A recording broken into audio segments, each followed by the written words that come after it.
Hello friends, welcomes to Kanaka சமையல். இன்றைக்கி நாம் என்ன டிஷ் பார்க்க போகிறோம் அப்படின்னா, ஒரு வெஜிடபிள் லேயர் ஆம்லேட் ரெசிபி தான் நாம் இன்றைக்கி பார்க்க போகிறோம். இது ரொம்பவே ஈஸியானதும் கூட, ரொம்ப ரொம்ப ஹெல்த்தியானதும். இது எப்படி செய்யலாம் அப்படிங்கிறத தான் நான் உங்களோட இன்றைக்கி ஷேர் பண்ண போகிறேன். வாங்க வீடியோக்குள்ளே போகலாம்.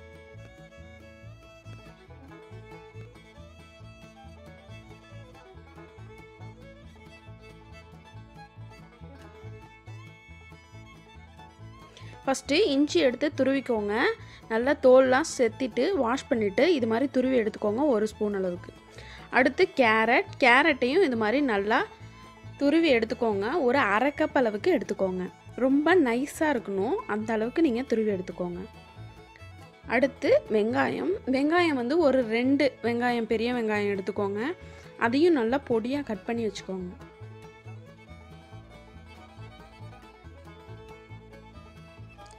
அடுத்து முட்டைக்கோஸ் எடுத்து அதையும் நல்லா பொடியாக கட் பண்ணி வச்சுக்கோங்க.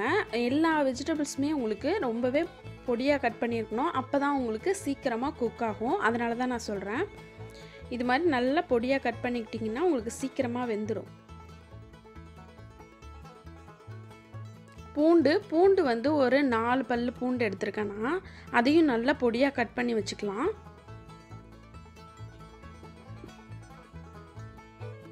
குடமிளகாய் அதையும் நல்லா பொடியாக கட் பண்ணிக்கோங்க. எல்லா வெஜிடபிள்ஸுமே நீங்கள் பொடியாக தான் கட் பண்ணணும்.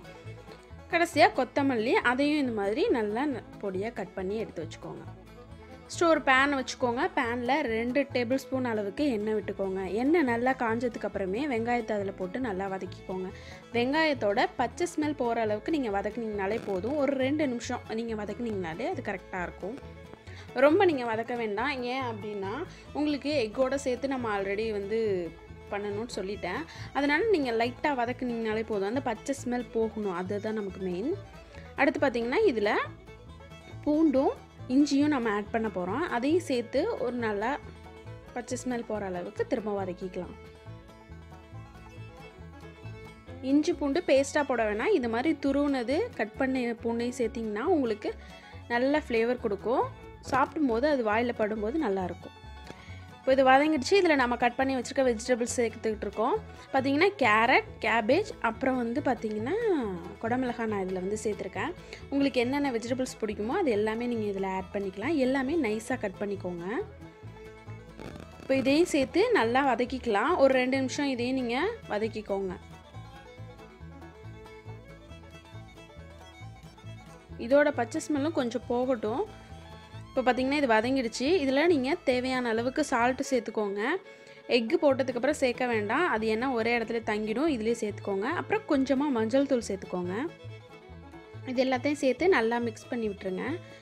நீங்கள் இதிலே வந்து சால்ட்டு போடுறதுனால அது நல்லாவே காயில் ஏறிடும். அடுத்து பார்த்திங்கன்னா பெப்பர் வந்து உங்கள் காரத்துக்கு தகுந்த மாதிரி போட்டுக்கலாம். நான் ஒரு 1/2 டேபிள் ஸ்பூன் அளவுக்கு பெப்பர் சேர்த்துருக்கேன். அதையும் சேர்த்து நல்லா மிக்ஸ் பண்ணிக்கோங்க. இப்போ இது எல்லாமே ரெடி ஆகிடுச்சு. கொஞ்சம் ட்ரையாக இருக்கிற மாதிரி இருக்கிறதுனால நான் கொஞ்சமாக தண்ணி சேர்த்துருக்கேன். தண்ணி சேர்த்து லைட்டாக பரட்டி விட்டுருங்க. ஆனால் இதில் தண்ணி சேர்த்துருக்கிறது தெரியவே கூடாது, அந்த அளவுக்கு தான் நான் சேர்த்துருக்கேன்.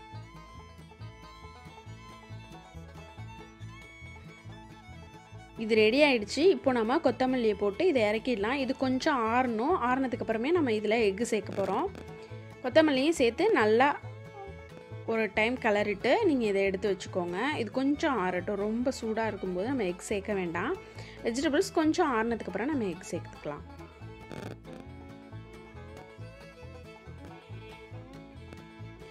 இது ரொம்பவே டேஸ்ட்டாக இருக்கும். அது மட்டும் இல்லாமல் ரொம்பவே ஹெல்த்தியாகவும் இருக்கும். இப்போ இது ஆறிடுச்சு. இதில் நான் எக்கு சேர்க்குறேன். எக்கு வந்து பார்த்திங்கன்னா நான் ஒரு 3 எக்கு இதில் வந்து நான் சேர்த்துருக்கேன். இதுவே வந்து இதுக்கு போதுமானது. இதுவே வந்து பார்த்திங்கன்னா உங்களுக்கு குக்காய் வரும்போது கொஞ்சம் ஜாஸ்தியாக இருக்கிற மாதிரி தான் தெரியும், அதனால தான். இப்போ அந்த வெஜிடபிள்ஸோட அந்த எக்கு நல்லா சேரணும், அதனால் நல்லா மிக்ஸ் பண்ணி விட்டுருங்க. இப்போ இது மிக்ஸ் பண்ணியாச்சு. இதில் கொஞ்சமாக கார்ன்ஃப்ளவர் மாவு, 1 டேபிள் ஸ்பூன் அளவுக்கு நான் கார்ன்ஃப்ளவர் மாவு சேர்த்துருக்கேன். அது எதுக்காக சேர்க்குறோம் அப்படின்னா, அந்த வெஜிடபிள்ஸ் எல்லாமே எக்கோடு சேர்ந்து ஒட்டி, அதாவது அதோட ஒன்றாவே கம்பைன் ஆகி வேகணும் அப்படிங்கிறதுக்காக தான் நம்ம இது சேர்க்குறோம். இல்லைன்னா நீங்கள் வெஜிடபிள்ஸ் அந்த எக்கை வந்து பரட்டும் போதே டக்குன்னு எல்லாமே வந்து உதிர்ந்து விழுந்துடும். அதனால தான் இதையும் சேர்த்து நல்லா மிக்ஸ் பண்ணிவிடுங்க. அடுத்து இன்னொரு பேன் எடுத்து வச்சுக்கோங்க. அதில் ஒரு 2 டேபிள் ஸ்பூன் எண்ணெய் விட்டு நம்ம ரெடி பண்ணி வச்சுருக்க அந்த எக்கை இதில் ஊற்றிடலாம். ஃபுல்லாக பேன் ஃபுல்லாக நீங்கள் அதை வந்து இது பண்ணி விட்டுருங்க. இப்போ பார்த்தீங்க அப்படின்னா இது நாம் க்ளோஸ் பண்ணி ஒரு 5 மினிட்ஸ் குக் பண்ண போகிறோம். இந்த 5 மினிட்ஸ் பார்த்திங்கன்னா லோ ஃப்ளேமில் வச்சு தான் நம்ம குக் பண்ணணும். அப்போ தான் வந்து உங்களுக்கு கரெக்டாக வந்து இந்த வெஜிடபிள்ஸோடு சேர்ந்து அந்த எக் வந்து குக் ஆகும்.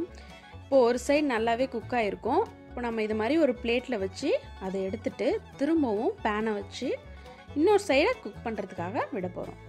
இப்போ இதையும் பார்த்திங்கன்னா லோ ஃப்ளேமில் வச்சு க்ளோஸ் பண்ணி குக் பண்ணுங்கள். அப்பப்போ பார்த்துக்கோங்க அடி பிடிக்காமல் இருக்கணும்னு.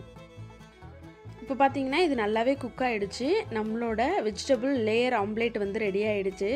இது ரொம்பவே ஹெல்த்தியாக இருக்கும், ரொம்ப டேஸ்டியாக இருக்கும். உங்கள் குழந்தைங்கள்லாம் வெஜிடபிள்ஸ் சாப்பிட ரொம்ப பயப்படுறாங்க அப்படின்னா நீங்கள் இந்த மாதிரி எக்கில் செஞ்சு கொடுத்தீங்கன்னா எல்லாருமே கண்டிப்பாக சாப்பிட்ருவாங்க.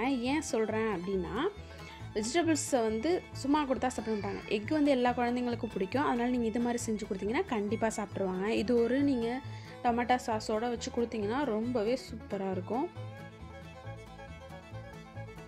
இப்போ நம்மளோட வெஜிடபிள் லேயர் ஆம்லேட் வந்து ரெடி ஆகிடுச்சு. ரொம்பவே டேஸ்டானது, ரொம்பவே ஹெல்த்தியானது. இந்த வீடியோ உங்களுக்கு பிடிச்சிருந்துச்சுன்னா எல்லாருக்கும் ஷேர் பண்ணுங்கள். எங்கள் சேனலை சப்ஸ்கிரைப் பண்ணுங்கள். கூடவே பக்கத்தில் இருக்க பெல் பட்டனை ப்ரெஸ் பண்ண மறந்துடாதீங்க. எங்கள் சேனலுக்கு எப்போவுமே சப்போர்ட் பண்ணுங்கள். நெக்ஸ்ட்டு ஒரு நியூ டிஷ்ஷோடு நான் உங்களை மீட் பண்ணுறேன். Thank you friends.